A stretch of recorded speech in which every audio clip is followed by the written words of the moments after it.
যে দেখি এই গাছটার অবস্থা খুবই খারাপ। আমি বুঝিনি যে গাছটা বাঁচবে। যাই হোক, আলহামদুলিল্লাহ পানি দেওয়ার পর দেখলাম যে গাছটা বেঁচে গেছে। আর এটা ছিল মোটামুটি ভালোই। তো এখন কিন্তু সন্ধ্যা, মাগরিবের নামাজ পড়া শেষ করলাম। আর এই যে এখন হচ্ছে চিকেন নাগেট ভাজি করব। আর এই যে এখানে চায়ের পানি দিয়ে দিয়েছি, আজকে এলাচ চা খাবো। তো কী অবস্থা সবাই, শুভ সন্ধ্যা। মানে কয়েকদিন যদি বাসা না থাকা হয় তাহলে বাসার কি অবস্থা হয়। ঘোরাতে ছিলাম এতদিন, তো কালকে বিকালে এসে পৌঁছলাম ঢাকাতে। মানে আইসা দেখি যে বাসার যে কী অবস্থা, খুবই খারাপ অবস্থা। তো সব কিছু ক্লিন করতে করতে অনেক সময় লেগে গেছে।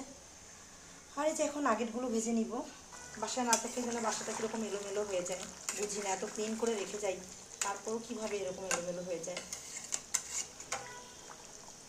প্রতিবারই বাসায় এরকম সুন্দর রেখে যায়, আর এসে দেখি যে এরকম এলোমেলো। আসলে ধুলাবালি আসে বাহির থেকে, তো জানালাতে একটু ফাঁকা রেখেই যেতে হয়, কারণ সব কিছু মানে বন্ধ করে গেলে তো সমস্যা। বাসার ভিতরে একটা বাজে একটা গ্যাস হয়ে যায়, গন্ধ হয়ে যায় বাসার ভিতরে। বদ্ধ জায়গায় আসলে একটা বাজে রকমের স্মেল আসে। তো এই যে রান্না করছিলাম দুপুরে, একটু হচ্ছে ডাল করে নিচ্ছি।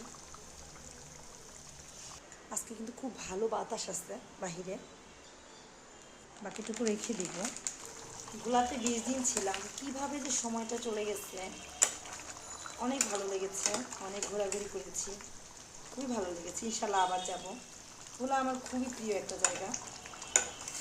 ঢাকাতেও ভালো লাগে না যে এরকম না, ঢাকাতেও ভালোই লাগতেছে আলহামদুলিল্লাহ। যে কথা আছে না, নিজের এলাকায় ভালো তো লাগবেই, তাই না? ভোলা তো নিজের এলাকায়, জন্য খুব বেশি ভালো লাগে।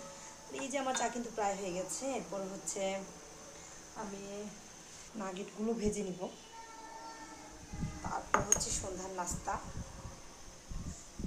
আজকে বাহিরে এত সুন্দর বাতাস, এই যে দেখেন বাতাসে গ্যাসের কি অবস্থা।